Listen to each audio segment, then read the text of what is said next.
Hey, Flo here with another Bible reading. Oops. Forgot to light the candle thingy. Lamp, whatever. Okay. Not sure how this wick works, honestly. I feel like some of the wicks are like some kind of everlasting material that you don't need to push up. But this one might not be like that. Or maybe none of them are, but it seems like the oil is mostly what's burning and the wick doesn't really get much shorter. I don't know. I don't really know how lamps work, I guess. I had that bigger lamp that I have, I never got a new wick for, so I'm having to use this small one. So that's all I have right now. But it works. All right, so today this time, hey, Elamine again. Today we're reading Deuteronomy 1 and 2 and Matthew 24. Another kind of short reading, but each of these chapters has more verses than the other ones from the last reading, so it's not as crazy short as that last one. So, quick prayer and then we'll get going. Dear Lord, thank you for this day. Thank you for desire to read your word. I pray that your word would be implanted inside me and anyone who drops by, that it would just be in our synapses forever, just to be able to use it, to recall it when we need it most, and keep us from sin and temptation so that we can please you and be a good example for those around us. Pray that you give us wisdom, not the kind that has a catch to it, like it. I know it wasn't the fault of wisdom with Solomon, but I don't want that kind of wisdom if that's going to make me a fool in the end. So if you want to keep me simple, that's fine. I just want to know as much as I can about you and to know at least a little bit that I can share with others. So pray that you would guide me into that kind of truth that's useful for living and for sharing with others. Thank you for all these things. In Jesus' name, amen. Okay.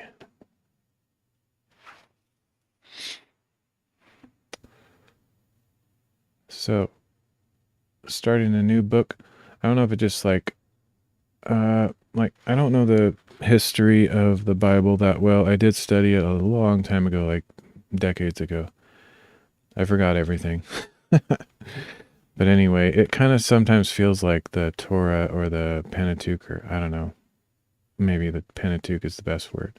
The first 5 books of the Bible sort of go from one to the next, sort of like almost like they're one book. So it'll be interesting to see if it leaves off exactly where we stopped in Numbers, or approximately there. So let's see what we got. Deuteronomy chapter 1. These are the words that Moses spoke to all Israel in the wilderness east of the Jordan, in the Arabah, opposite Suf, between Paran and Tophel, Laban, Hazeroth, and Dizahab. It is an 11-day journey from Horeb to Kadesh Barnea by way of Mount Seir.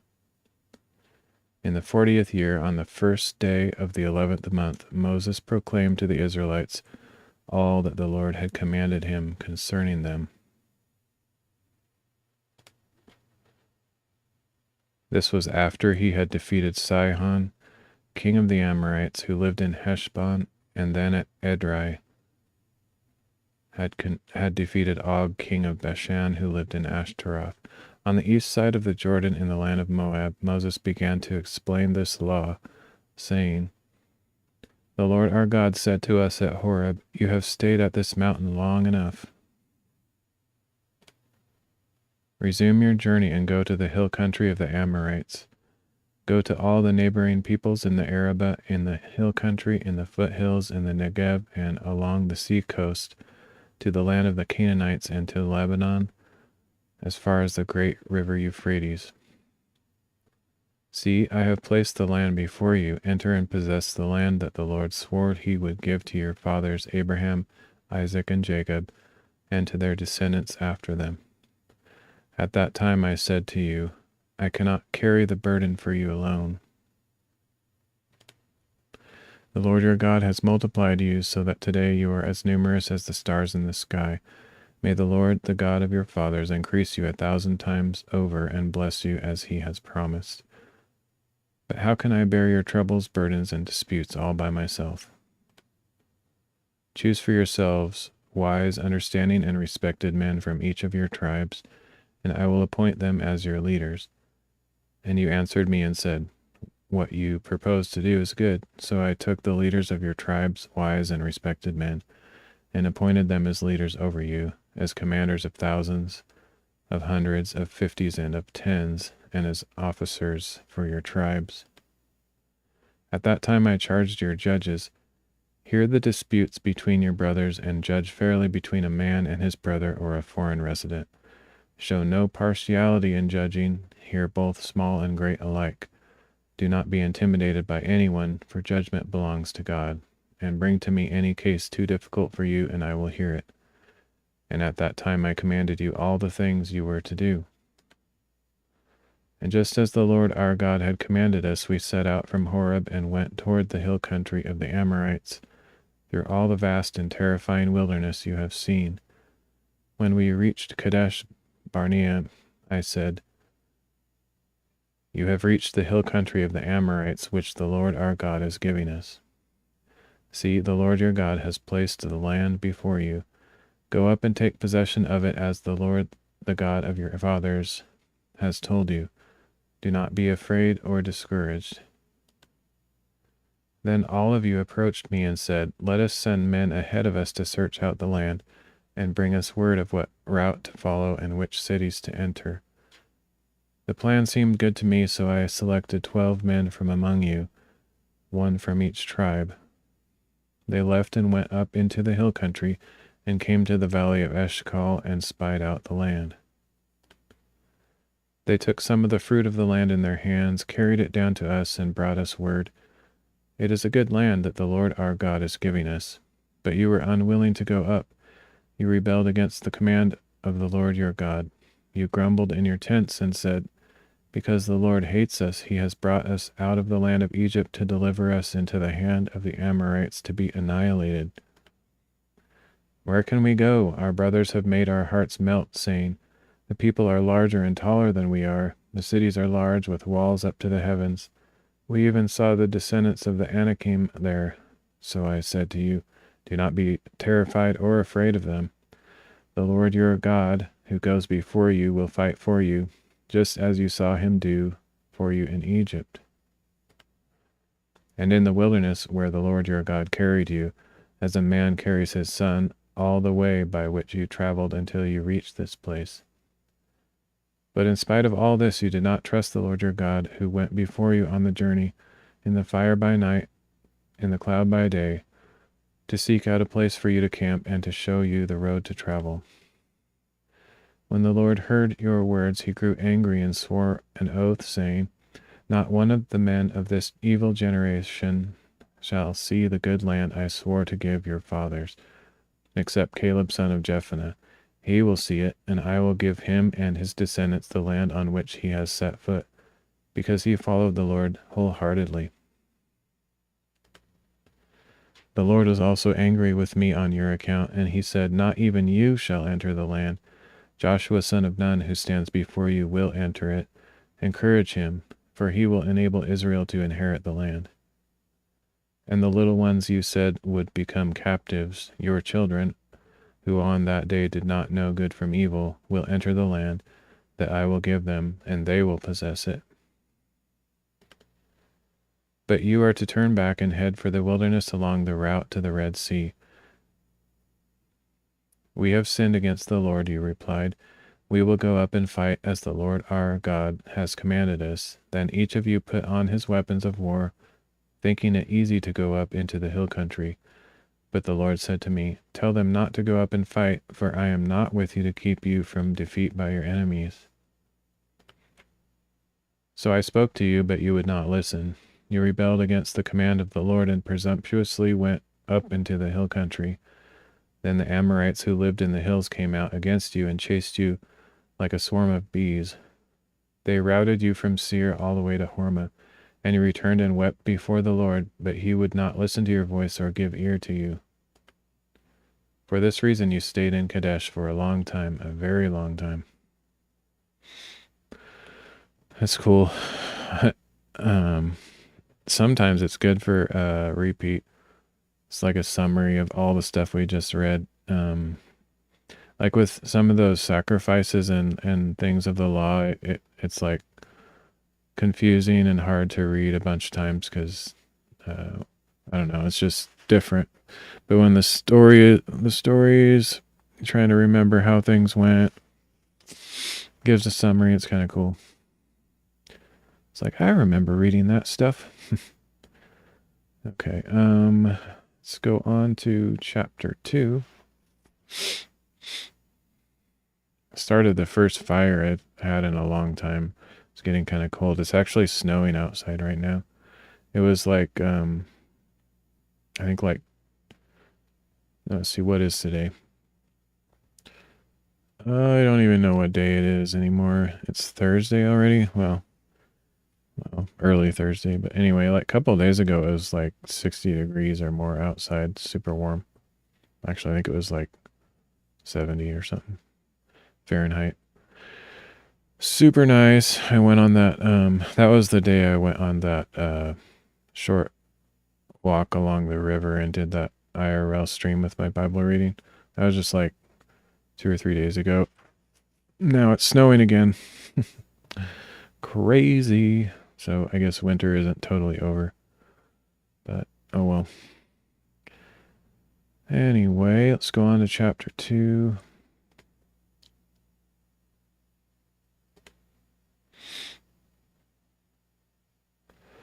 Then we turned back and headed for the wilderness by way of the Red Sea, as the Lord had instructed me, and for many days we wandered around Mount Seir. At this time the Lord said to me, You have been wandering around this hill country long enough. Turn to the north and command the people. You will pass through the territory of your brothers, the descendants of Esau, who live in Seir. They will be afraid of you, so you must be very careful. Do not provoke them, for I will not give you any of their land, not even a footprint, because I have given Mount Seir to Esau as his possession.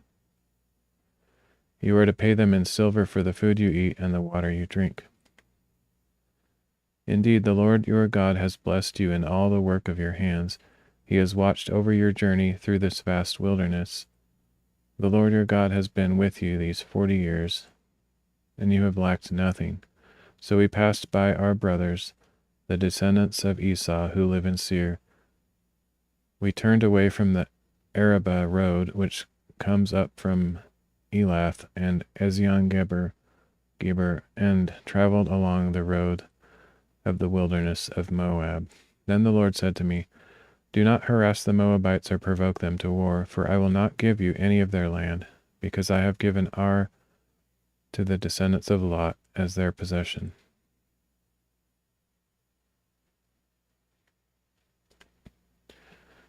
The Emites used to live there, a people great and many, as tall as the Anakites. Like the Anakites, they were also regarded as Rephaim, though the Moabites called them Emites.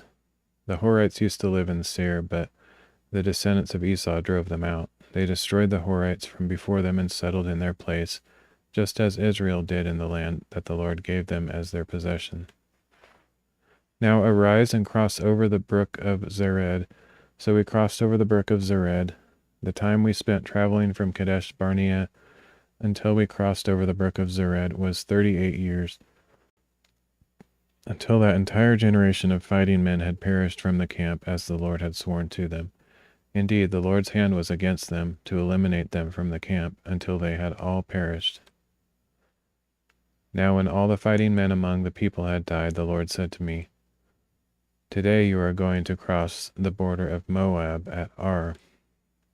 But when you get close to the Ammonites, do not harass them or provoke them, for I will not give you any of the land of the Ammonites.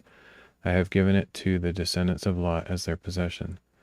That too was regarded as the land of the Rephaim, who used to live there, though the Ammonites called them Zamzumites. They were a people great and many, as tall as the Anakites. But the Lord destroyed them from before the Ammonites, who drove them out and settled in their place. Just as he had done for the descendants of Esau who lived in Seir, when he destroyed the Horites from before them. They drove them out and have lived in their place to this day. And the Avim who lived in the villages as far as Gaza were destroyed by the Caphtorites, who came out of Caphtor and settled in their place. Arise, set out, and cross the Arnon valley. See, I have delivered into your hands Sihon the Amorite, king of Heshbon, and his land. Begin to take possession of it and engage him in battle. This very day I will begin to put the dread and fear of you upon all the nations under heaven. They will hear the reports of you and tremble in anguish because of you. So from the wilderness of Kedemoth I sent messengers with an offer of peace to Sihon king of Heshbon, saying, Let us pass through your land, we will stay on the main road. We will not turn to the right or to the left. You can sell us food to eat and water to drink in exchange for silver. Only let us pass through on foot, just as the descendants of Esau who live in Seir and the Moabites who live in Ar did for us, until we cross the Jordan into the land that the Lord our God is giving us. But Sihon king of Heshbon would not let us pass through, for the Lord your God had made his spirit stubborn and his heart obstinate, that he might deliver him into your hand, as is the case this day. Then the Lord said to me, See, I have begun to deliver Sihon and his land over to you. Now begin to conquer and possess his land.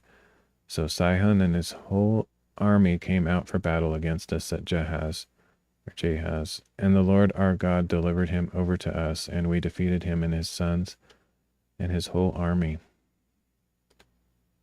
At that time we captured all his cities and devoted to destruction the people of every city, including women and children. We left no survivors. We carried off for ourselves only the livestock and the plunder from the cities we captured. From Aroer on the rim of the Arnon Valley, along with the city in the valley, even as far as Gilead, not one city had walls too high for us. The Lord our God gave us all of them.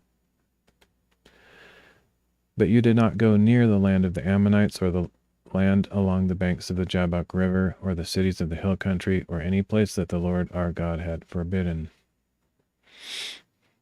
Yeah, it's really interesting. The history of, sorry, I get too close to the microphone there. The history of all the different peoples who came from, like, Shem, Ham, and Japheth, and Noah after the flood. At that time, like, I don't know if I said this on stream, but I found out some really interesting stuff about, like, how long people lived, and, like, I can't remember if I said this or I was just looking at it as I was writing out Genesis, but it's crazy. Shem, the son of Noah, lived for like 600 years. I think 500 of those were after the flood. So he lived long enough to see Abraham. I mean, I don't know how many ancestors Abraham was familiar with, because he probably didn't live in the same spot as them. But his, like, great whatever, how many greats, grandfather was still alive. And actually, Shem, the son of Noah, the first man to be on the earth out of like 8 people or something, he outlived Abraham even. It's crazy. So he actually outlived Abraham. I think he lived long enough to see Jacob. So Abraham, Isaac, and Jacob. He would have been able to see Jacob. I don't know if he actually saw him, but some people actually think that Melchizedek is Shem. I don't know about that, but I read theory about that, and it's really interesting. I guess it's slightly possible, but some people also think that Melchizedek was a type of Jesus, or even a appearance of Jesus. But I don't know about that either. I don't think anybody knows who he is. I think it's weird that if he's Shem, why would they change his name to Melchizedek or whatever? But the crazy thing is, it would seem like some of those men, those early people that came from Noah, who are still alive and had a long lifespan, it would have seemed like they were going to live forever, and they may have even been treated like gods or something. Like, I sort of wonder about that. Googled for later reference for anyone who wants to study lifespans. Nice, thanks. Yeah, check out that link. I have this really awesome chart that I found too, that shows like, like lines on a page showing which overlaps there were. It's pretty cool. Maybe someday I'll show that on stream, but well, I kind of want to make my own chart too, just to kind of understand things better. It's pretty interesting stuff, but I would love to do just like kind of read a book. I trust the Bible obviously, but there's other books that have been written about that time. Like there's Josephus, and then there's some Jewish books also. It would be interesting to read just a contemporary book that kind of compiles all those stories together. But yeah. But hey, Don Catfish, me bro. Thanks for coming out of lurk mode to share the link. I'll check it out later too. It's really crazy though. Anyway, but the other thing, the reason I was even talking about all that is because right now we're talking about the descendants of Lot, and Lot is the nephew of Abraham, and they were like, super close family members. Like Abraham asked Lot to go with him when he went up into Canaan, so they were like living together, and then they got so many people and servants and stuff that they had some disputes, so they parted ways. Lot went down into Sodom. Abraham stayed up in the hills, and this is a big story. But then, Abraham had to rescue Lot after he was captured by Chedorlaomer, the king that went against the other kings. Really interesting. And then, then Sodom and Gomorrah were destroyed, and Lot was saved by an angel from there.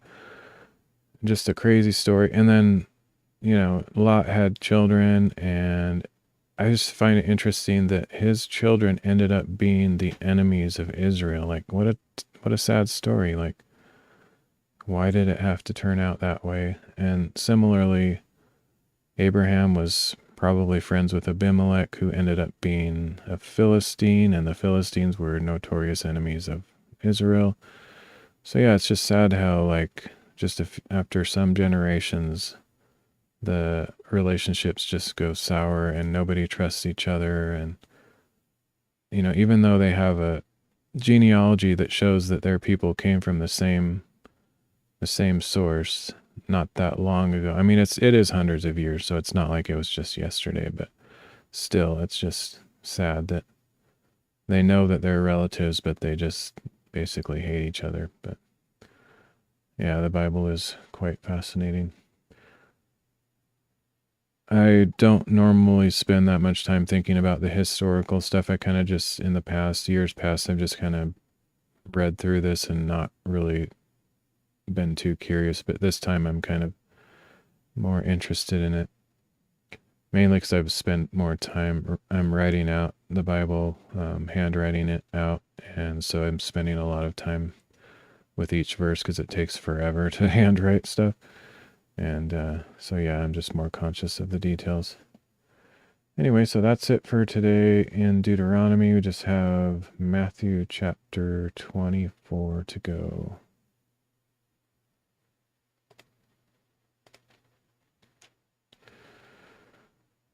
All right. As Jesus left the temple and was walking away, his disciples came up to him to point out its buildings. Do you see all these things? He replied. Truly, I tell you, not one stone here will be left on another. Every one will be thrown down. While Jesus was sitting on the Mount of Olives, the disciples came to him privately. Tell us, they said, when will these things happen, and what will be the sign of your coming and of the end of the age? Jesus answered, See to it that no one deceives you, for many will come in my name, claiming, I am the Christ, and will deceive many. You will hear of wars and rumors of wars, but see to it that you are not alarmed. These things must happen, but the end is still to come. Nation will rise against nation, and kingdom against kingdom. There will be famines and earthquakes in various places. All these are the beginning of birth pains.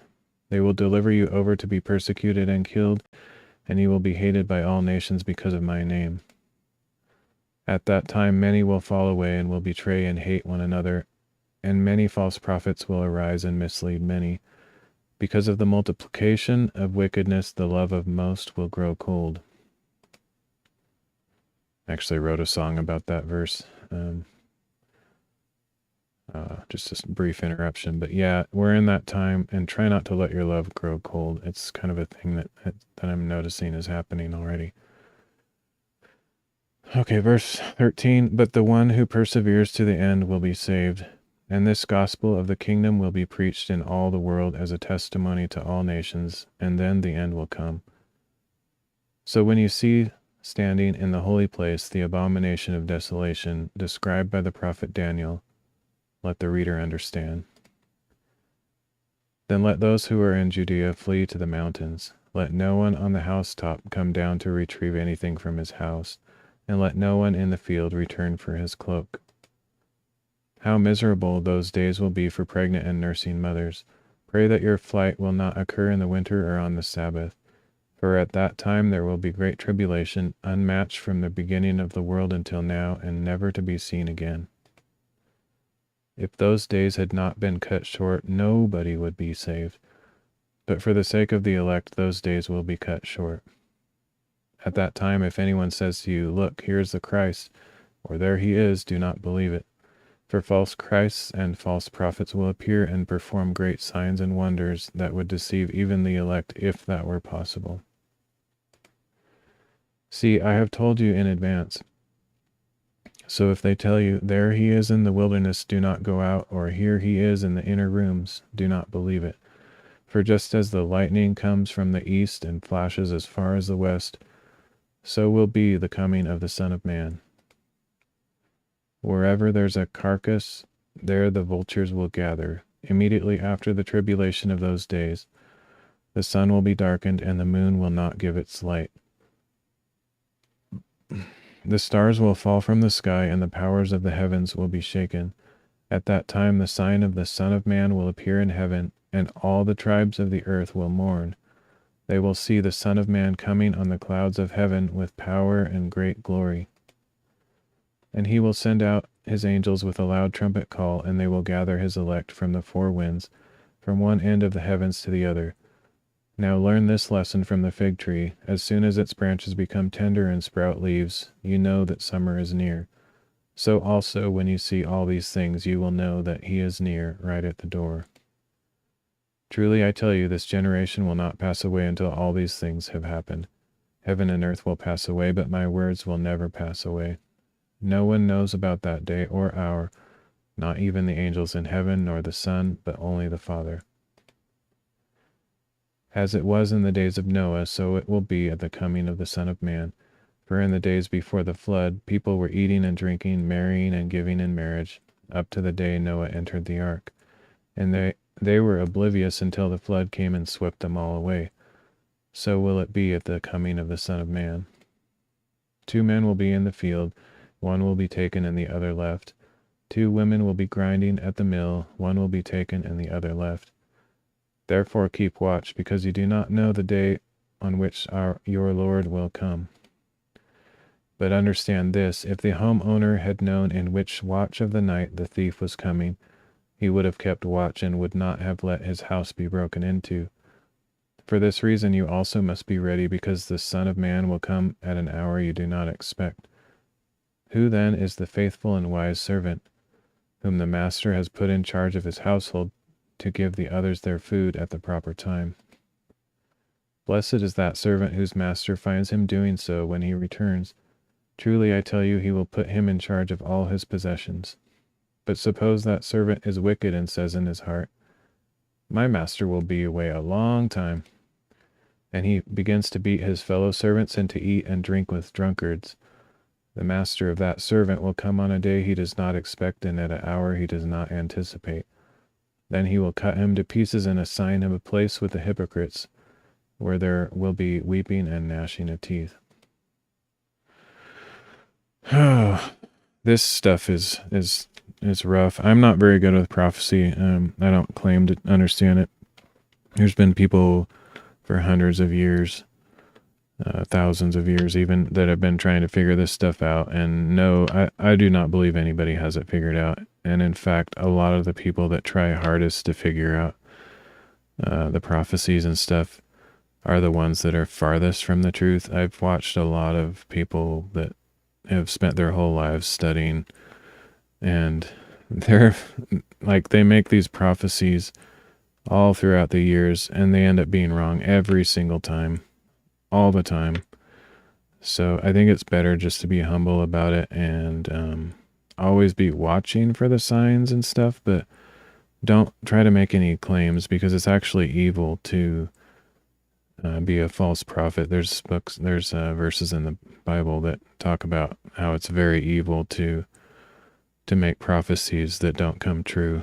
So same, and it annoys me right now. It's the red heifer thing. Yeah, I mean, who knows? Some of that might end up being fulfillment of biblical prophecies. Like if, for example, if they start rebuilding the temple, that's definitely going to be something that it talks about in the Bible. So who knows when that's going to happen, but I just say don't worry about it. Like, just watch for the signs and be aware. But I don't know, it's a lot of people get really worked up about it, and I don't see any profit in that.